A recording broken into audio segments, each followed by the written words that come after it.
Ever wonder why the water at the bottom of the swimming pool feels colder than the water at the top? The answer is convection. But what does that mean? Today we'll be doing a quick experiment to find out the answer to that question.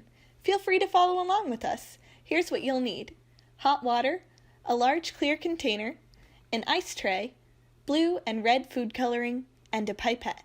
So, what's the procedure? To start the convection lab experiment, what you're going to want to do is grab an ice tray, fill that up with water, and then once you filled it up with water, grab around 4 of the ice cubes and put 2 drops of blue food coloring in each one.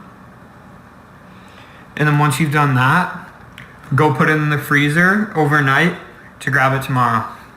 So now that it's the next day, you're gonna grab a clear container and fill that with room temperature water and heat up some water and mix that with red food coloring.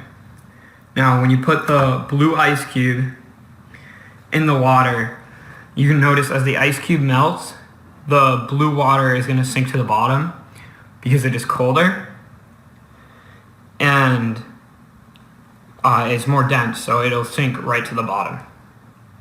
Then we're going to wait for that to melt a bit.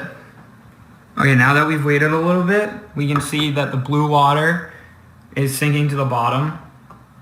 And then if we pour in some of our red hot water, we're going to see that that's going to rise. And that's because the hotter water is less dense, so it's going to stay at the top. And then once those waters begin to cool and heat, it's going to start a convection current.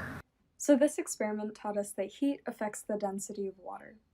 Warm molecules expand, decreasing their density, while cold molecules condense, increasing their density.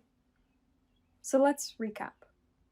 Convection happens because warm fluids rise, since they are less dense, and cold fluids sink, since they are more dense. Convection happens all around us. It explains everything from ocean currents to the temperature difference between an attic and a basement. Thanks for tuning in. Can you think of any examples of convection?